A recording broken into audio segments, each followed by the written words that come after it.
চলো কানের দুল বানিয়ে নেওয়া যাক।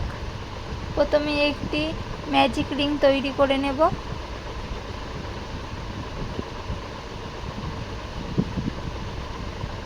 ম্যাজিক রিংয়ের মধ্যে সিঙ্গেল ক্রোশা তৈরি করে নেব। একটি, দুটি, তিনটি, চারটে, পাঁচটা, ছটা, টোটাল 6টা সিঙ্গেল ক্রোশা তৈরি করে নেব। এক্সট্রা লুপটা এই পাশে টানলেই এটা ছোট হয়ে গেল। এবারে এই প্রথম চেনের মধ্যেই হুকটিকে ঢুকিয়ে একটি সিঙ্গেল স্টিচ করে নেব। একটা চেন নিয়ে এবার সুতোটাকে কেটে নিলাম। একটি স্লিপ নট তৈরি করে নিলাম। পছন্দ মতো কালারের সুতো দিয়ে তোমরা তৈরি করে নিও। আমি এখানে হলুদ কালারের সুতো নিয়েছি। যে কোনো একটি চেন থেকে লুপটিকে বাইরের দিকে বার করে নিলাম। দুটো চেন তৈরি করে নিলাম।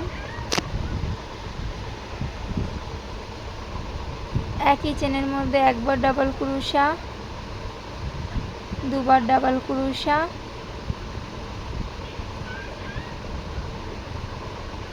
একটি চেন নিয়ে নেব।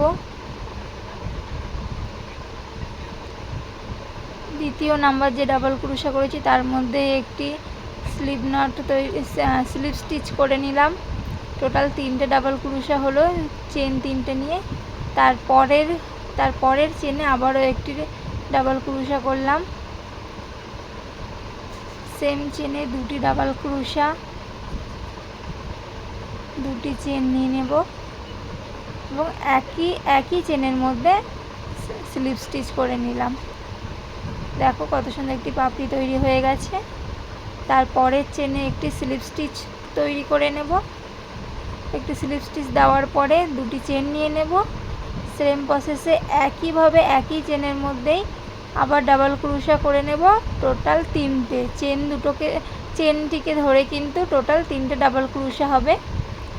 দেখো 2টি ডাবল ক্রোশা হয়ে গেল। এই একটা 3টে। এই 3 নম্বর ডাবল ক্রোশার মাথায় কিন্তু একটি চেন নিয়ে স্লিপ স্টিচ করে নিলাম। তার পাশের চেনে আবার ডাবল ক্রোশা তৈরি করে নেব।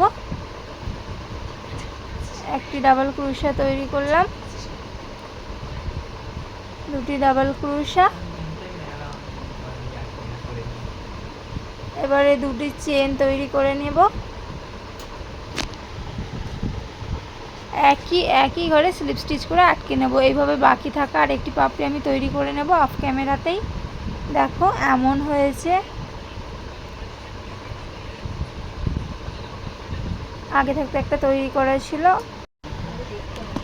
দেখো ইয়ার টপের পিন দুটো আমি B7000 দিয়ে অ্যাটাচ করে নেব। তো আমি এটা অফ ক্যামেরায় তৈরি করে নিচ্ছি। তো দেখো কেমন লাগছে। টপ দুটি রেডি হয়ে গেছে। যদি ভালো লাগে লাইক কমেন্ট শেয়ার করে দিও। টাটা, সবাই ভালো থেকো।